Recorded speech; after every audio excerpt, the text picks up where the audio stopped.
بسم اللہ الرحمن الرحیم لقد جاءكم رسول من انفسكم عزيز عليه ما عنتم حريص عليكم بالمؤمنين رؤوف رحيم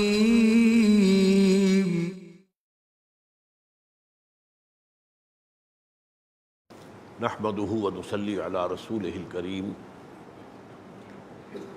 اما بعد فقال الله تبارك وتعالى كما ورد في سورة الحجرات اعوذ بالله من الشيطان الرجيم بسم الله الرحمن الرحيم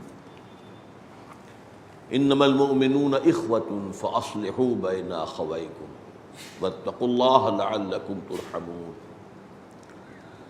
وقال عز وجل كما ورد في سورة المائدة انما وليكم الله ورسوله والذين آمنوا الى قوله تعالى ومن يتول الله ورسوله والذين آمنوا فإن حزب الله هم الغالبون وقال عز وجل كما ورد في سورة التوبة والمؤمنون والمؤمنات بعضهم أولياء بعض صدق اللہ العظیم وعن ابی ہریرہ رضی اللہ تعالی عنہ قال رسول اللہ صلی اللہ علیہ وسلم لا تحاسدوا ولا تناجشوا ولا تباغضوا ولا تدابروا ولا يبع بعضكم على بيع بعض وكونوا عباد الله اخوانا المسلم اخو المسلم لا يظلمه ولا يخذله ولا يحقره التقوى ها هنا ويشير الى صدره ثلاث مرات التقوى ها هنا التقوى ها هنا التقوى ها هنا بحسب امرئ من الشر ان يحقر اخاه المسلم كل المسلم على المسلم حرام دمه وماله وعرضه رواہ الامام مسلم رحمہ اللہ رب اشرح لی صدری ویسر لی امری واحلل عقدۃ من لسانی یفقہوا قولی اللہم ربنا الہمنا رشدنا واعذنا من شرور انفسنا اللہم ارنا الحق حقا وارزقنا اتباعہ وارنا الباطل باطلا وارزقنا اجتنابہ آمین یا رب العالمین۔ ہماری آج کی گفتگو کا موضوع یہ اربعین نووی جو ہے اس کی 35ویں حدیث کے حوالے سے مسلمانوں میں باہمی اخوت، باہمی خلوص و اخلاص، باہمی حمایت، اس کی جو کیفیت ہونی چاہیے اس پر ویسے تو قرآن مجید میں بہت مقامات پر اس کی تاکید موجود ہے۔ میں نے صرف 3 حوالے اس وقت قرآن سے پہلے آپ کو دیے۔ سورہ حجرات میں فرمایا انما المؤمنون اخوۃ فاصلحوا بین اخویکم، مومن تمام آپس میں بھائی بھائی ہیں۔ واقعہ یہ ہے کہ یہ اخوت باہمی کا جو تصور دنیا میں اسلام نے پیش کیا ہے اور کہیں موجود نہیں۔ علامہ اقبال نے بڑی خوبصورتی سے اسے اپنے اشعار میں سمویا ہے، کل مومن اخوتن اندر دلش، مومن کے دل میں یہ بات موجود ہوتی ہے کہ تمام مومن آپس میں بھائی بھائی، کل مومن اخوتن اندر دلش، حریت سرمایہ آب و گلش، آب و گل پانی اور مٹی، پانی مٹی سے ہم بنے ہیں نا، تو بندہ مومن کی سرشت میں اس کی مٹی اور پانی جس سے وہ بنا ہے اس میں حریت موجود ہے، آزادی، ایک اللہ کی غلامی، تمام غلامیوں سے نجات۔ یہ ایک سجدہ جسے تو گراں سمجھتا ہے 1000 سجدوں سے دیتا ہے آدمی کو نجات۔ حریت کا یہ تصور آپ کو کہیں نہیں ملے گا۔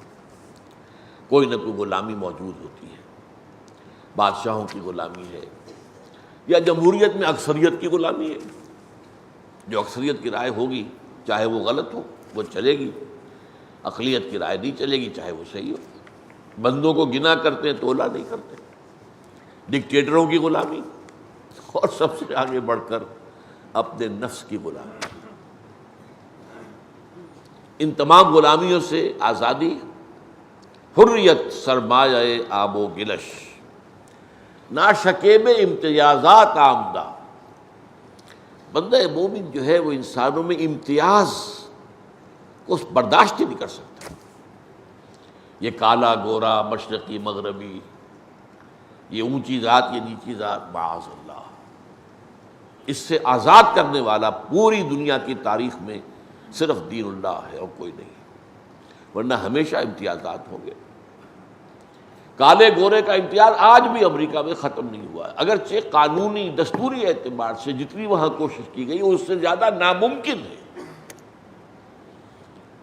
وہاں پر آپ کو معلوم ہے ڈسکریمنیشن بہت بڑا جرم ہے، بہت بڑا جرم، مقدمہ بنتا ہے، سزا ملتی ہے، لیکن قانون کا دل پر تو حکمرانی نہیں ہوتی۔ قانون کی دل میں احساسات موجود ہیں، وہ دل کے احساسات تو پھر کوئی ایمان کے ذریعے یہ یقین کہ تمام انسان چاہے کالے ہوں گورے ہوں شرقی ہوں غربی ہوں پیلے ہوں کچھ بھی ہوں براؤن ہوں جنہیں کہا جاتا ہے براؤن، سب اللہ کی مخلوق، ایک اللہ پہ سب جا کے جڑ گئے اور سب آدم و حوا کی اولاد، ان سب کا باپ مشترک ہے ماں مشترک ہے۔ یہ ڈسکریمنیشن جو ہے نہیں ختم ہو سکتی جب تک کہ ان دو چیزوں پر ایمان نہ ہو کہ اللہ ہے سب کا خالق اور ساری نوع انسانی آدم اور حوا کی نسل ہے۔ اب ڈارون کے نظریے نے تو بانٹ دیا انسان کو، اب ان کے درمیان کیا چیز مشترک ہے؟ انسانوں کے درمیان کوئی چیز مشترک ہے ہی نہیں۔ اسی طرح آپ جانتے ہیں دنیا میں اس وقت بھارت کو ڈیموکریسی کی معراج پر سمجھا جاتا ہے، اس میں کوئی شک نہیں، بڑا کارنامہ ہے انہوں نے جس طرح جمہوریت پر عمل کر کے دکھایا ہے۔ حالانکہ بڑی لو لٹریسی پرسنٹیج ہے وہاں بھی، اور کہا یہ جاتا ہے کہ جہاں پر لٹریسی پرسنٹیج زیادہ نہ ہو وہاں جمہوریت نہیں چل سکتی، انہوں نے چلا کے دکھایا جو معجزہ ہے۔ لیکن اونچ نیچ کا فرق نہیں نکل سکتا، برہمن اونچا ہے، دلت یا جو بھی وہاں پہ اچھوت کہلاتے ہیں، شودر کے تو نیچے، تو ایک پڑھنے کا تو انہیں حق ہے ہی نہیں۔ اگرچہ بہت وہاں بھی حکومت کی سطح پر بڑی کوشش ہوئی ہے، لیکن اب بھی وہاں پر سب سے بڑے فساد جو ہوتے ہیں، آپ سمجھتے ہیں ہندو مسلم فساد وہاں سب سے بڑھتے نہیں، سب سے بڑے فساد وہاں اونچی ذات کے ہندو اور نیچی ذات کے ہندوؤں میں، سب سے بڑی پوری بستیاں جلا دیتے ہیں لوگ۔ بہرحال بندہ مومن جو ہے وہ تو ہے ناشکے بز امتیازات آمدہ، در نہاد او مساوات آمدہ۔ انسان کی بندہ مومن کی سرشت میں مساوات ہے، تمام انسان مساوی ہے پیدائشی طور پر، کوئی اونچا نہیں کوئی نیچا نہیں، عورت اور مرد میں کوئی اونچ نیچ نہیں ہے، دونوں اللہ کی مخلوق، دونوں ایک ہی باپ سے، دو ایک بہن بھائی ہے تو ایک ہی باپ کے نطفے سے اور ایک ہی ماں کے رحم میں پرورش پائی ہے۔ ہاں معاشرتی نظام میں ایک فرق ہے، جیسا آپ کے دفتر میں انسان سب برابر ہے لیکن چپڑاسی اور دفتر افسر برابر تو نہیں ہے، یہ انتظامی معاملات ہوتے ہیں۔ انتظامی معاملات میں انسٹیٹیوشن فیملی کو الرجال قوامون علی النساء، وہ جو ہے ان کو ایک طرح کا اختیار دیا گیا ہے، وہ نظام کو چلانے والے ہیں، ہیڈ آف دی فیملی وہ مرد ہے، شوہر ہے، بریڈ ارنر وہ ہے، روزی کمانا اس کے ذمہ ہے، عورت کے ذمہ نہیں ہے۔ تو اس حوالے سے بہرحال پہلی آیت میں نے آپ کو سنا انما المؤمنون اخوۃ، دوسری آیت والمؤمنون والمؤمنات بعضهم اولیاء بعض، مومن مرد اور مومن عورتیں جو ہے ایک دوسرے کے اولیاء ہیں، ولی ہیں۔ ولی کا اب لفظ جو ہے بڑا گمبھیر لفظ ہے، ایک لفظ میں اس کا ترجمہ نہیں ہو سکتا، مددگار، حامی، پشت پناہ، یہ سارے الفاظ جمع کر لیجیے آپ تو ولی بنے گا۔ تو انما المؤمن والمؤمنون والمؤمنات بعضهم اولیاء، اس سے پہلے ایک آیت میں آیا ہے کہ المنافقون والمنافقات بعضهم من بعض، منافق مرد اور عورتیں وہ ایک دوسرے میں سے ہی ہیں، یعنی ایک ہی تھیلی کے چٹے بٹے ہیں، مرد ہوں چاہے عورتیں ہوں، منافق مقابلے میں آیا والمومنون والمومنات بعضهم اولیاء بعض، وہ ایک دوسرے کے اولیاء ہیں، ولی ہیں۔ تیسرا سورہ مائدہ کا مقام، یہاں پہ حزب اللہ کے اوصاف بیان ہو رہے ہیں، اللہ کی جماعت، اللہ کی پارٹی کون سی ہے، ان کا ایک وصف، وہ 3 آیتیں 3 اوصاف ہیں، میں ایک وصف بیان کر رہا ہوں۔ انما ولیکم اللہ ورسولہ والذین آمنوا، دیکھو مسلمانوں، تمہارا ولی یا اللہ ہے یا اس کا رسول ہے یا اہل ایمان ہے، اس دائرے سے باہر تمہاری ولایت نہیں جائے گی۔ کافروں سے، غیر مسلموں سے، یہودیوں سے ولایت نہیں، ہاں حسن سلوک ہو سکتا ہے، جو ہمارے خلاف ریشہ دوانی میں مصروف نہیں ہے تو وہ ان کے ساتھ حسن سلوک آپ کر سکتے۔ سورہ ممتحنہ میں بڑی تفصیل سے آیا، اللہ اس سے منع نہیں کرتا کہ جن لوگوں نے تمہارے خلاف کوئی محاذ آرائی نہیں کی ہے، تم پر چڑھائی نہیں کی ہے، تم سے لڑے نہیں ہے، تمہارے خلاف ریشہ دوانی میں مصروف، ان کے ساتھ حسن سلوک کرو۔ یہ حسن سلوک اور ہے، ولایت اور محبت یہ نہیں ہوگا۔ ولایت اور محبت اللہ سے نمبر 1، رسول سے نمبر 2، اور پھر اہل ایمان سے۔ انما ولیکم اللہ ورسولہ والذین آمنوا، اور اگلی آیت میں پھر اس کا وَمَن يَتَوَلَّ اللَّهَ وَرَسُولَهُ وَالَّذِينَ آمَنُوا فَإِنَّ حِزْبَ اللَّهِ هُمُ الْغَالِبُونَ، اور جو اہل ایمان یہ تقاضے پورے کر دیں کہ اللہ ہی ان کا ولی ہے اور رسول ان کا ولی ہے اور اہل ایمان ان کے ولی ہے، بس تو یہ لوگ حزب اللہ بن جاتے ہیں۔ اور سن لو کہ حزب اللہ ہی بالآخر غالب ہوگی۔ تو یہ تو میں نے 3 مقامات جو ہیں آپ کو حدیث سے دی۔ اب آئیے جو حدیث کا قرآن مجید کے مقامات سے کے بعد حضرت ابو ہریرہ رضی اللہ تعالیٰ عنہ سے روایت ہے، وہ فرماتے ہیں کہ حضور نے ارشاد فرمایا، یہاں پر کچھ منفی احکام آ رہے، یہ نہ کرو، یہ نہ کرو، یہ نہ کرو، یہ نہ کرو۔ اس کے برعکس بعض احادیث میں مثبت احکام آئے، یہ کرو، یہ کرو، یہ کرو، یہ کرو، وہ اس میں نہیں ہے، لیکن میں چند حدیثیں وہ بعد میں آپ کو بتاؤں گا تاکہ بات مکمل ہو جائے۔ لا تحاسدوا، نمبر 1، دیکھو آپس میں حسد مت کرو۔ حسد اور تکبر بدترین گناہ ہے۔ یہی 2 مرض تھے جس سے کہ عزازیل، وہ تو مقربین نے بارگاہ کا تھا، بہت اللہ کا تقرب حاصل تھا اسے کہا جاتا ہے کہ وہ ملائکہ کا معلم الملکوت، فرشتوں کا معلم تھا، جن، لیکن جنوں میں اور ملائکہ میں بہت کم فرق ہوتا ہے بعض اعتبارات سے۔ ملائکہ نور سے پیدا کیے، جن نار سے پیدا کیے گئے۔ نار میں بھی تو ایک نور ہے نا، روشنی ہے کہ نہیں، آگ جل رہی ہے تو روشنی ہوگی۔ جبکہ انسان، وہ ہم پڑھ چکے ہیں، آب و گلش، پانی اور مٹی کے ملغوبے سے، گارے سے پیدا کیا گیا، طین سے۔ تو طین جو ہے وہ کثیف شے ہے، وہ نور وہ بھی لطیف، نار بھی لطیف ہے۔ اور ان کا یہ ہے کہ قرب کی وجہ سے یہ عزازیل نامی جن جو ہے یہ اپنی عبادت اور علم اس کے اندر اتنا بڑھا کہ فرشتوں کے صفوں میں آ گیا اور ان کا بھی معلم بن گیا۔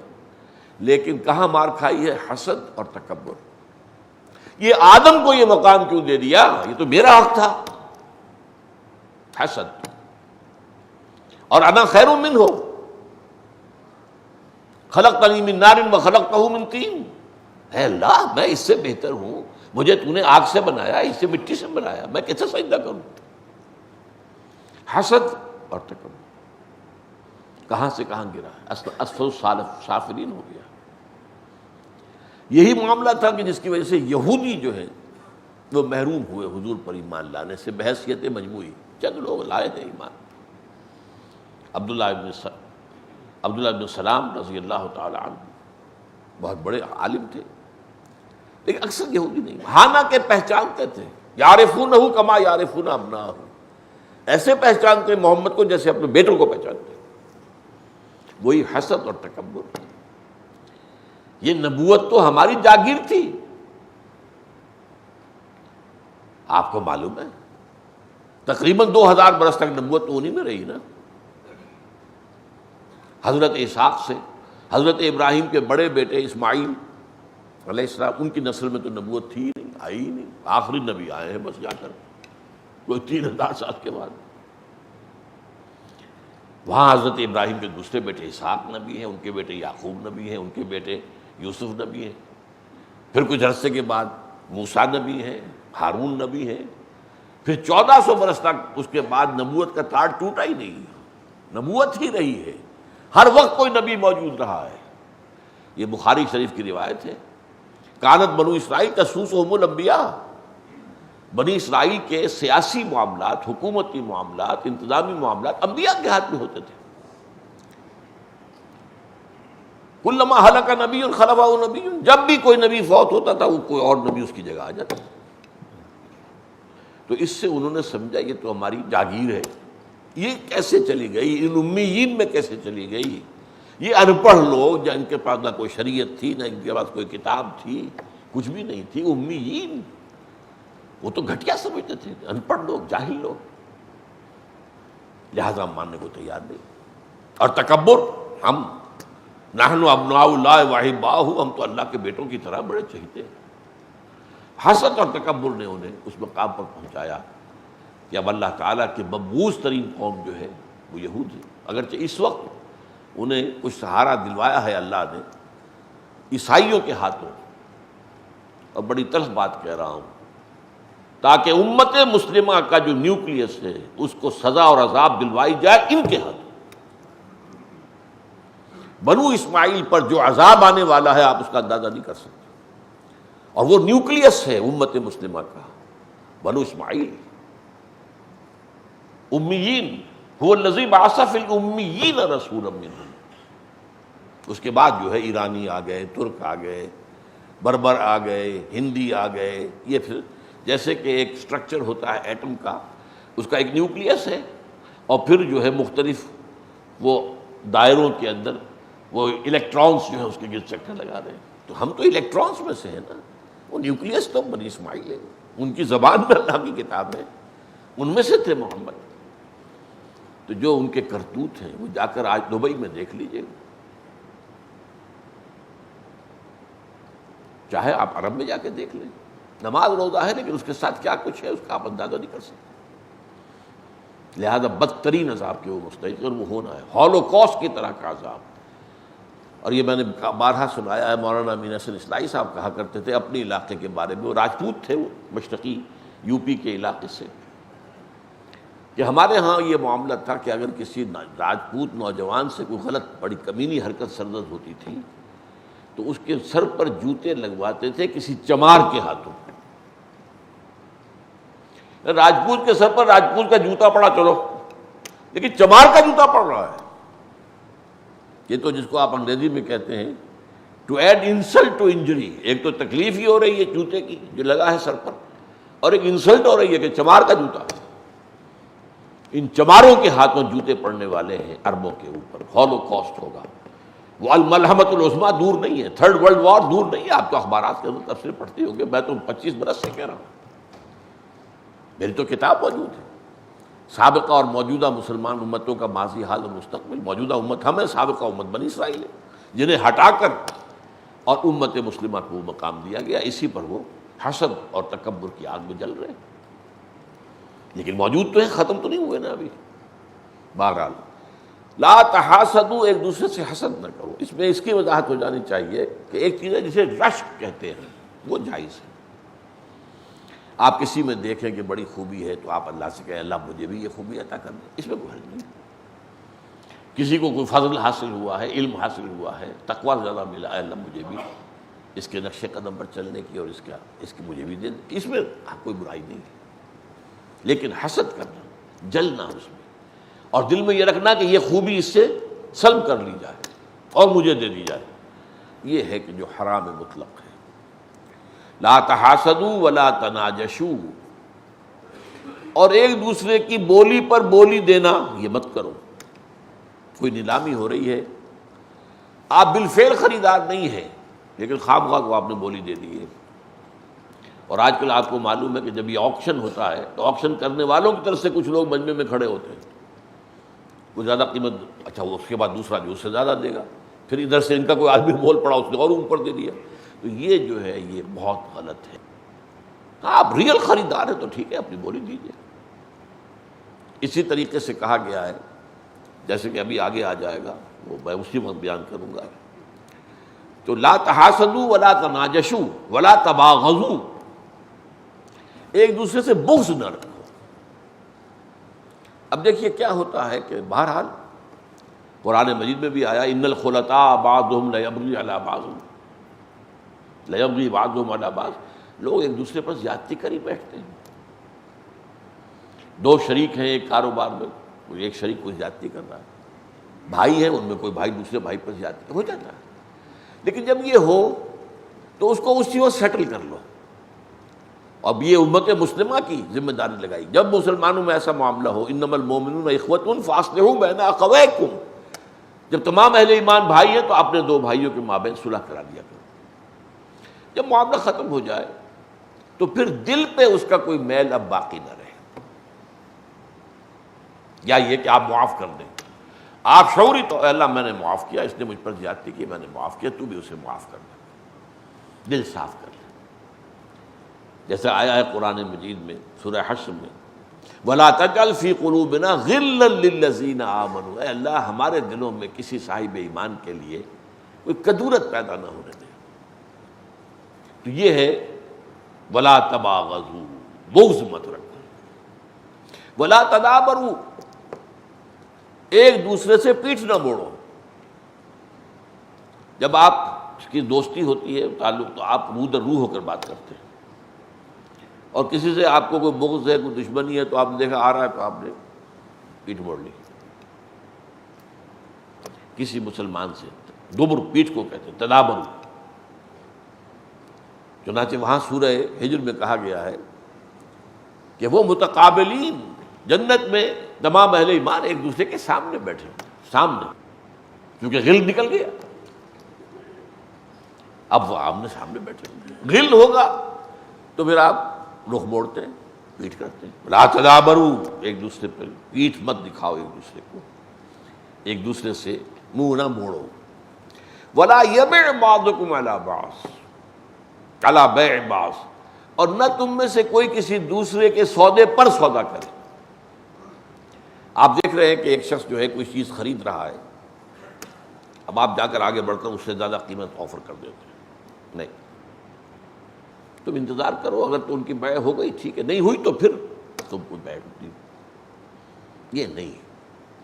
اسی طریقے سے آتا ہے کہ اگر کہیں کوئی رشتے کی بات چل رہی ہو تو اب وہاں آپ رشتے کی بات نہ کریں جب تک کہ وہاں فیصلہ نہ ہو جائے۔ وہ رشتہ ہو گیا تو ٹھیک ہے، اللہ تعالیٰ اس میں برکت ڈالے، یہ آپ کے جذبات ہونے چاہیے اہل ایمان کے لیے۔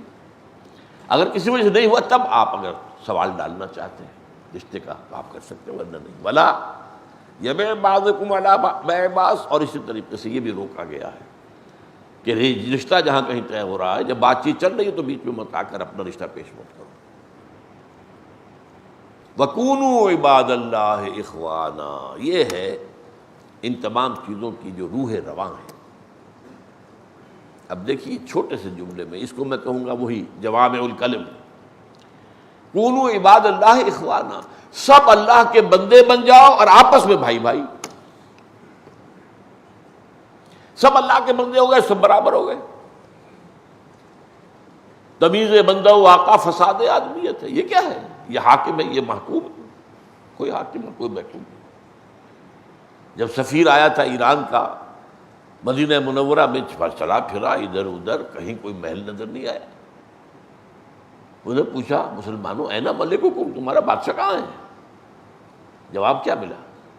لیس لنا ملکن، ہمارا کوئی بادشاہ وادشاہ نہیں ہے، بل لنا امیر، ہاں ہمارا ایک امیر ہے، صاحب امر ہے۔ بھائی وہ کہاں ہے؟ کوئی ہمیں تو محل نظر نہیں آیا کہ نہیں، وہ اصل میں ہمارے بیت المال کے کچھ اونٹ گم ہو گئے تھے، انہوں نے بہت تلاش کیا، لوگوں نے نہیں ملے، اب ہمارا وہ امیر جو ہے گیا ہے تلاش کرنے کے لیے خود۔ تو یہ میرا اضافہ ہے کہ کسی شخص کو اس نے ساتھ لیا ہوگا جو پہچان تو سکے کہ عمر کون ہے، اور ڈھونڈنے نکلا وہ تو دیکھا دوپہر ہو گئی تھی، دھوپ کی تمازت سی، حضرت عمر تھک گئے تھے، اونٹ کہیں ملے نہیں تھے۔ تو اس کے بعد آپ ایک درخت کے سائے میں اپنے کوڑے کا تکیہ بنا کر لیٹے ہوئے ہیں، نہ کوئی گارڈ ہے، نہ کوئی محافظ ہے، نہ کوئی کچھ۔ تب اس نے کھڑے ہو کر کہا اے عمر، تم انصاف کرتے ہو لہذا تمہیں کوئی خوف نہیں، ہمارے بادشاہ ظلم کرتے ہیں، خون چوستے ہیں اپنی رعایا کا، انہیں ڈر لگتا رہتا ہے کہ کبھی کوئی کہیں بغاوت ہو جائے، کہیں کچھ اور ہو جائے، لہذا انہیں تو پھر گارڈز کی ضرورت ہے، اپنے محل کی فصیل اونچی سے اونچی رکھتے ہیں۔ یہ بات اس نے کہی، تاریخی بات ہے۔ تو عباد اللہ سب کے سب بن جاؤ اللہ کے بندے، اخوانا، آپس میں بھائی بھائی، کل مومن اخوۃ اندر دلش، انما المومنون اخوۃ، المسلم اخو المسلم۔ اب یہ مثبت باتیں شروع ہو گئی۔ ہر مسلمان ہر دوسرے مسلمان کا بھائی ہے، یہ شرح ہو گئی اس کی کہ انما المومنون اخوۃ۔ یہاں مومن سے نیچے اتر کر مسلم کی بات ہو رہی ہے۔ اب ایمان کا درجہ تو بہت اونچا ہے، یہ کم سے کم نچلا درجہ جو اسلام کا، اس میں بھی سب کے سب ایک دوسرے کے جو مسلمان ہیں، المسلم و اخو المسلم، ہر مسلمان ہر دوسرے مسلمان کا بھائی ہے۔ لا یظلمہ ولا یخذلہ ولا یحقرہ، نہ تو اس پر ظلم کرتا ہے، جب وہ آپ کا بھائی ہے ظلم کیسے کریں گے، ولا یخذلہ، کبھی اس کو چھوڑتا نہیں ہے، یعنی اس کا ساتھ نہیں چھوڑتا، کہیں اس پر زیادتی ہو رہی ہے تو ساتھ کھڑا ہوتا ہے، اس کی حمایت کرتا ہے، وہ اس کو چھوڑ کر علیحدہ نہیں ہو جاتا اپنی جان بچا کر کہ مجھے کیا ہے جی، نپٹے اپنا معاملہ خود، میں خامخواہ جو ہے کسی ایک کی بات کروں گا دوسرا میرا دشمن ہو جائے گا۔ یہ انڈیفرنس ہمارے معاشرے میں بہت عام ہو گئی، دو بھائیوں میں جھگڑا ہے اور سگے بھائی بھی ساتھ کوئی دینے کو تیار نہیں کسی کا بھی، بھائی ٹھیک ہے نپٹو خود ہی، ہم بیچ میں آنے کو تیار نہیں۔ قرآن میں فرمایا گیا نہیں، تم پر لازم ہے کہ ان کے درمیان صلح کراؤ۔ جھگڑا تو ہو سکتا ہے، ہر وقت ہو سکتا ہے، کب نہیں ہوگا، صلح کراؤ، فاصلحوا بینہما، صلح کراؤ۔ تو فرمایا لا یظلمہ ولا یخذلہ ولا یحقرہ، اور اسے حقیر نہیں سمجھتا۔ اب حقیر سمجھنے کی بہت سی بنیادیں ہوتی ہیں، کوئی غریب ہے، آپ امیر ہیں، آپ اس کو حقیر سمجھ رہے ہیں، آپ عالم ہیں، وہ بیچارہ ناخواندہ ہے، پڑھا ہوا نہیں ہے، آپ اپنے آپ کو اعلیٰ، اس کو کمتر سمجھیں، کیا پتہ اس کے دل میں اللہ اور اس کی محبت کی، اللہ اور اس کے رسول کی محبت کتنی ہو، آپ کی محبت سے زیادہ ہو، اللہ کے ہاں اس کا کیا مقام ہوگا۔ آپ کو اگر اپنے علم کے اوپر غرہ ہو گیا، زوم ہو گیا، تو آپ کا تو سب زیرو سے زیرو کھا کے زیرو ہو جائے گا۔ اگر تکبر آ گیا، سارا علم، سارا فضل، سارا تقوی، ساری نیکی زیرو، زیرو سے زیرو۔ آپ کو معلوم ہے ریاضی کا مسئلہ، بڑی سے بڑی رقم زیرو سے ضرب کھائے گی تو زیرو ہو جائے گی، نفی ہو جاتی، کسی کو حقیر نہ سمجھے۔ اور ہم حدیث پہلے پڑھ چکے ہیں، کیا پتہ ہے آج تو میں دین پر ہوں، صحیح راستے پر چل رہا ہوں، کل کیا ہوگا میرے ساتھ کیا پتہ، کس گڑھے میں پاؤں گر جائے اور پھر جو ہے شیطان پیچھے لگ جائے تو کہاں سے کہاں پہنچا دے، اور کیا پتہ کل اسے اللہ ہدایت دے دے، یہ سرخرو ہو جائے۔ یہ حدیث ہم پڑھ چکے ہیں کہ بسا اوقات ایسا ہوتا ہے ایک آدمی گناہ کرتا رہا یہاں تک کہ اس کے اور جہنم کے درمیان بارش بھر کا فاصلہ رہ گیا، پھر اچانک اس میں تبدیلی آئی، اللہ نے اسے ایمان دیا، نیک عمل کیا، اور اس کی موت ہو گئی، وہ جنت میں گیا۔ اس کے برعکس ایک شخص نیکی کرتا رہا یہاں تک کہ اس کے اور جنت کے درمیان ایک بارش کا فاصلہ رہ گیا، پھر کوئی بپتا ایسی پڑی کہ وہ ایمان اس کا زائل اور وہ گندگیوں میں مبتلا ہو گیا، جیسے سورہ اعراف میں بلعام بن باعورہ کی بات ہے، جس کو کہا گیا ہے الذی آتیناہ آیاتنا، ہم نے اپنی آیات عطا کی تھی اسے، صاحب کرامت بزرگ تھا، بہت بڑا عالم تھا، لیکن ایک عورت کی محبت میں گرفتار ہو کر اس مقام سے جو گرا ہے تو وہ ہے کہ اسفل سافلین میں پہنچ گیا، کیا پتہ۔ اور وہ جو ہمیں خراب نظر آ رہا ہے اس کو اللہ ہدایت دے دے، اپنے لیے اللہ تعالیٰ سے ہمیشہ استقامت کی، اے اللہ ہدایت تو نے دی ہے، اس پر استقامت دیتا تھا،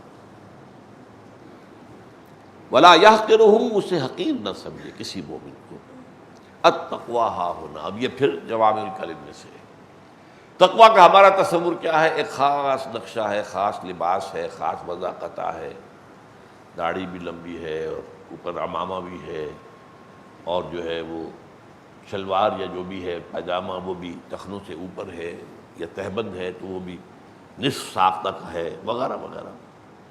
ہم اسے کہیں گے متقی. اصل تقویٰ یہاں ہے. کیا پتہ اس کے اندر ان چیزوں پر ریاکاری موجود ہو، تو ریاکاری بھی وہی زیرو سے ضرب دے کر ہر شے کو ضرب کر دے. بلکہ اسے تو شرک فرمایا ہے. من صلی یرائی فقط اشرکا ومن صام یرائی فقط اشرکا ومن تصدق یرائی فقط اشرکا. جس نے نماز پڑھی دکھاوے کے لیے اس نے شرک کیا، جس نے روزہ رکھا دکھاوے کے لیے اس نے شرک کیا، جس نے خیرات دی دکھاوے کے لیے اس نے شرک کیا. شرک. تو اس اعتبار سے التقوی یہاں ہے اصل تقوی، نیت. لیس البر ان تولوا وجوہکم قبل المشرق والمغرب ولکن البر من آمن باللہ والیوم الآخر والملائکۃ والکتاب والنبیین. جب تک کسی نیک اعمال کا صلہ صرف اللہ سے درکار نہیں، اگر آپ کو دنیا میں کوئی اس کا مقصود ہے تو گئے زیرو. شہرت مطلوب ہے، عزت مطلوب ہے، دولت مطلوب ہے، تو زیرو ہو جائے. صرف اللہ کی رضا اور آخرت کی جزا. ایمان باللہ، ایمان بالآخرہ، یہ دو بنیادیں ہیں نیت کی. پھر باقی اس کی عملی شکل کیا ہوگی وہ ایمان بالرسالت سے معلوم ہوگی. یہ کرنا ہے، یہ نہیں کرنا ہے. وہ عملی حیولہ جو ہے نیکی کا کامل مجسمہ نیکی وہ محمد رسول اللہ صلی اللہ علیہ وسلم. ان میں یہ دیکھو کیا چیز کتنی ہے. نیکیوں میں بھی ایک تناسب ہونا چاہیے. اگر ایک نیکی جو ہے حد سے آگے بڑھ گئی تو غلط ہو جائے گا، وہ بدی میں بھی شامل ہو جائے گی کہیں جا. آپ روزے رکھتے جا رہے رکھتے جا رہے، روز روزہ رکھ رہے، یہ نہیں، روک دیا گیا ایسے. بلکہ یہاں تک فرمایا ما صام من صام الدہر، جو شخص روزانہ روزہ رکھتا ہے اس کا کوئی روزہ نہیں. لا ما صام، نہیں روزہ رکھا کسی نے، من صام الدہر، جو ہمیشہ روزہ رکھتا ہے. کیوں؟ بڑی معقول بات ہے. روزانہ اگر روزہ رکھتے تو گویا کہ آپ نے کھانے کے اوقات بدل دیے بس. اب آپ کو دن میں بھوک لگے گی نہیں، آپ کو تو پتہ ہی ہے. آپ کا نفس بھی جانتا ہے مجھے تو سحری کے وقت ملے گا اور شام کو ملے گا، تو اس کے اندر طلب ہوئے گی نہیں. وہ تو عادت بن گئی آپ کی نا. شاہ ولی اللہ نے بھی لکھا ہے عبادات کی جو آفتیں ہیں ان میں یہ بھی ہے کہ عادت بن جائے. جب عادت بن گئی تو پھر اس کا وہ اجر و ثواب نہیں رہتا. یہ بڑا علیحدہ سا نکتہ ہے، اس وقت ذکر انہوں نے کیا ہے شاہ صاحب کے حوالے سے.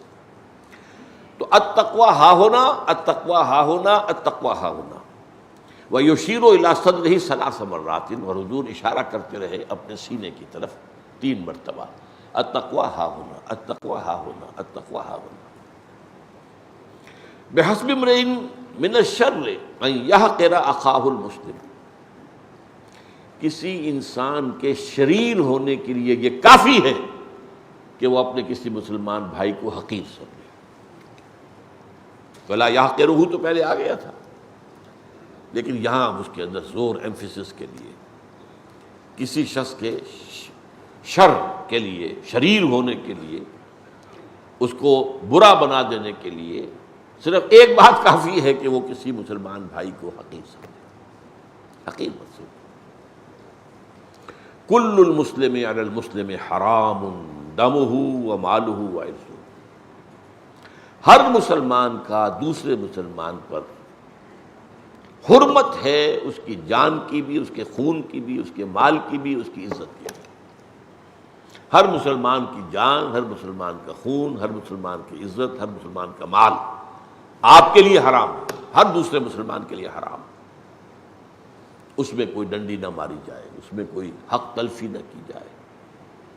تو یہ حدیث جو ہے یوں سمجھیے کہ اخلاقیات کی تعلیم میں نہایت جامع حدیث ہے، نہایت جامع حدیث ہے. جو معاشرہ اسلام پیدا کرنا چاہتا ہے، مسلمانوں میں جو باہمی مواخات ہونی چاہیے، اخوت، فریٹرنٹی انگریزی میں اس کو کہتے ہیں، فریٹرنٹی.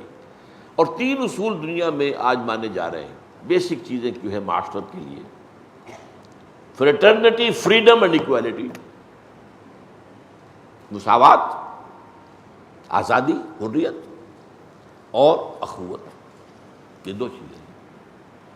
چنانچہ انہی تین چیزوں کا اقرار کیا ایچ جی ویلز نے حضور کے بارے میں، حالانکہ وہ شاتم رسول ہے، اس نے حضور پر بہت شدید رقیق حملے کیے، جیسے رشدی نے کیے ویسے کیے اس نے۔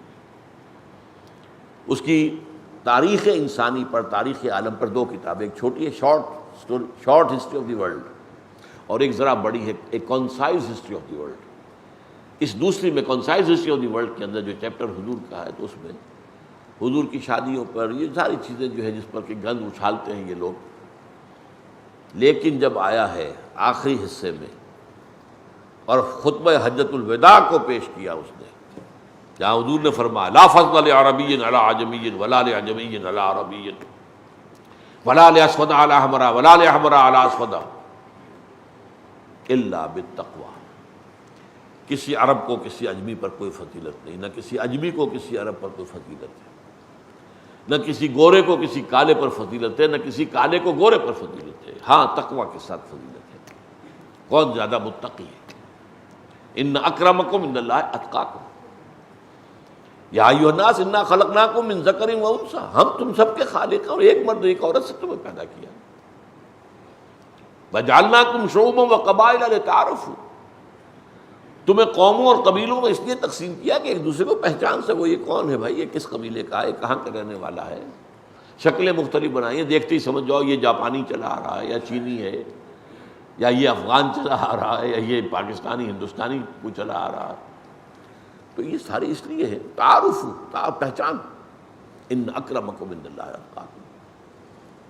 تو یہی جو ہے پھر آ کے وہ اس جملے کو کوٹ کر کے کہتا ہے although the sermons of human fraternity, freedom and equality were said before also, and we find a lot of such sermons in Jesus of Nazareth, but it must be accepted that it was Muhammad sallallahu alaihi wasallam who for the first time in history established a society based on these three principles،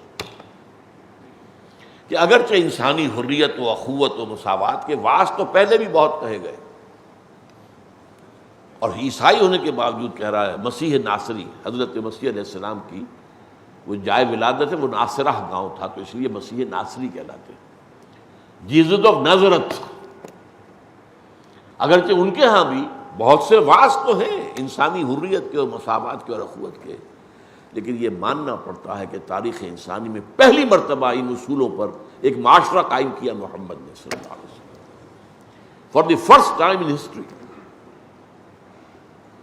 اگرچہ یہ note کر لیجئے کہ بدقسمتی سے اب اجیول تو مرے ہوئے تو بہت عرصہ ہو گیا، اس کے بعد کتابوں کے ایڈیشن آتے ہیں تو پھر ایڈیٹنگ اثر رو کر دیتے ہیں، یہ جملہ نکال دیا ہے، آج یہ حلق سے اب اتر نہیں رہا۔ یہ سچی بات جو ہے ایچ جی ویلز کے حوالے سے لوگوں کو کیوں معلوم ہو جائے، لیکن یہ کہ کہیں آپ سمجھیں جا کر تلاش کریں اور وہ نہ ملے، آپ اگر کسی لائبریری سے پرانا ایڈیشن اس کا حاصل کریں تو آپ کو جملہ مل جائے گا، اب نکال دیا گیا۔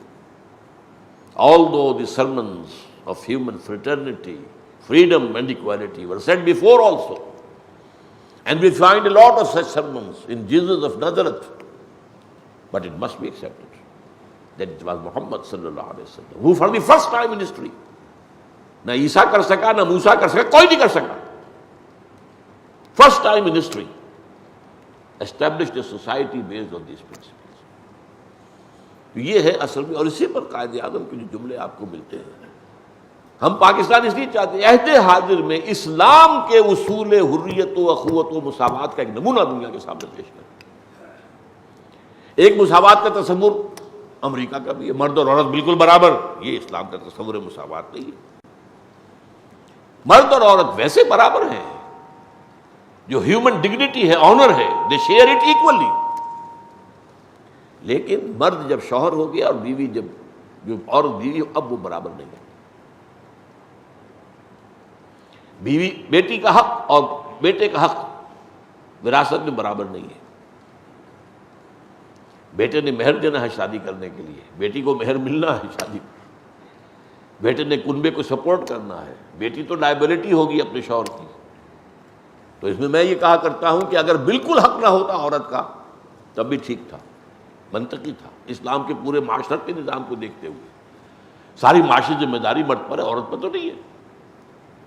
شادی کرنی ہے تو مرد مہر دے گا، عورت تو لے گی، لیکن اللہ نے یہ کیا کہ نہیں، نصف بیٹے کے مقابلے میں نصف دیا۔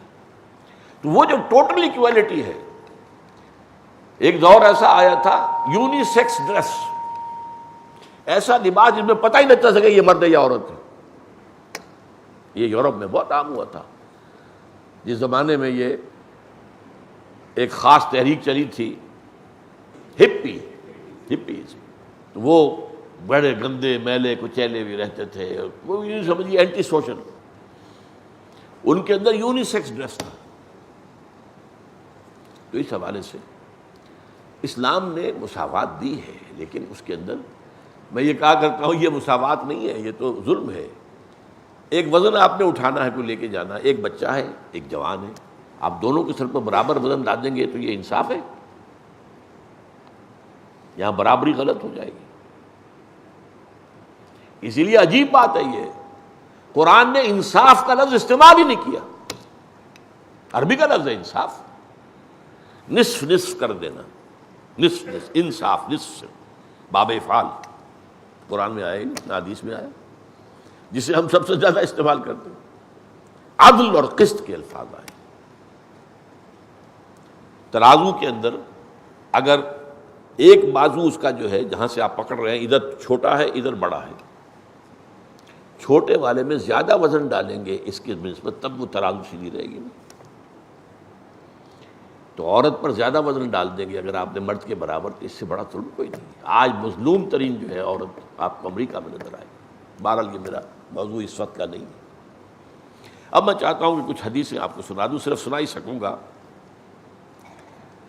ایک حدیث ہے متفق علیہ، حضرت ابو موسیٰ اشعری سے رضی اللہ تعالی عنہ، المومن للمومن کالبنیان یشد بعضہ بعضا، مومن دوسرے مومن کے لیے عمارت کے مانند ہوتا ہے جو ایک دوسرے کو مضبوطی سے تھامتے ہیں۔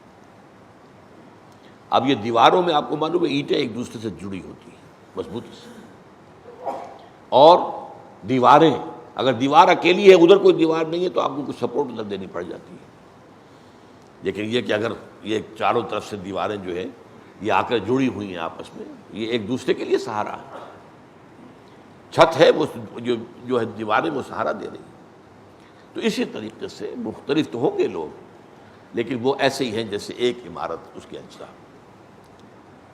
دوسری حدیث بھی متفق علیہ، حضرت نعمان ابن بشیر سے رضی اللہ تعالی عنہ، مثل المؤمنین فی توادہم و تراحمہم کمثل الجسد اذا اشتکى منہ عضو تداعى له سائر الجسد بالسہر والحمى۔ مومنین کی مثال باہم ایک دوسرے سے مودت، توادہم وہ مودت محبت، اور تراحمہم ایک دوسرے پر رحم کرنا، بالکل ایک جسد کے مانند ہے۔ اس سے بلیغ مثال ممکن نہیں۔ جسد کے بعد میں فرمایا اس کا ایک عضو میں اگر کوئی تکلیف ہے تو اب یہ کہ آنکھ دکھ رہی ہے، تکلیف ہو رہی ہے، رڑک ہو رہی ہے، تو باقی جسم کا دفع کرو آنکھ کو، میں تو سوؤں گا، یہ ایک آنکھ جو جاگے نہیں، سارا جسم جو ہے وہ جاگتا ہے۔ اور بخار ہوتا تو پورے جسم کو ہوتا ہے۔ انفیکشن آپ کی یہاں ہوئی ہے، اس انفیکشن سے جو فیور آئے گا وہ پورے جسم پر ہوگا۔ تو اسی طریقے سے اہل ایمان کا ایک دوسرے کے ساتھ معاملہ ہے۔ تیسری حدیث متفق علیہ عبداللہ ابن عمر سے، یہ وہی ہے جو ہم نے ابھی پڑھ بھی لی ہے اس کا حصہ، المسلم اخو المسلم لا یظلمہ ولا یسلمہ، مومن مسلمان کا، مومن دوسرے مومن کا بھائی ہے، نہ ظلم کرتا ہے نہ اسے کسی کے حوالے کرتا ہے جو چاہو کرو اس کے ساتھ۔ ومن فرج عن مسلم کربۃ فرج اللہ عنہ کربۃ من کرب یوم القیامہ، اور جو مومن اپنے کسی مومن بھائی کی کوئی تکلیف اور اس کے دکھ کو اس دنیا کے اندر رفع کرتا ہے، اللہ تعالیٰ اس کے آخرت کے دکھوں میں سے کمی کر دے۔ آپ پر سختی ہے، کسی نے آپ کی مدد کی ہے، اللہ اس کی مدد کرے گا، اور قیامت کی سختیوں میں سے اگر کسی کا وہ حقدار بنا ہوا تھا تو اس سے اسے بچا لے گا۔ ومن ستر مسلما سترہ اللہ یوم القیامہ، اور جس کسی نے مسلمان کو لباس پہنایا، اور یہ لباس دو طرح کا ہوتا ہے، لباس انسان کے جسم کو ڈھانپتا بھی ہے، تو اپنے مسلمان بھائی کے عیب کو چھپانا، یہ بھی ہے، اور کوئی اگر کسی کے پاس لباس نہیں تو اس کو لباس دے دینا، یہ بھی ہے۔ تو اللہ تعالیٰ سترہ اللہ یوم القیامہ، اللہ تعالیٰ قیامت کے دن اسے لباس عطا فرمائے گا۔ اور امام بخاری کی ایک حدیث حضرت انس سے، انصر اخاک ظالما او مظلوم، اپنے بھائی کی ضرور مدد کرو چاہے وہ ظالم ہو چاہے مظلوم ہو۔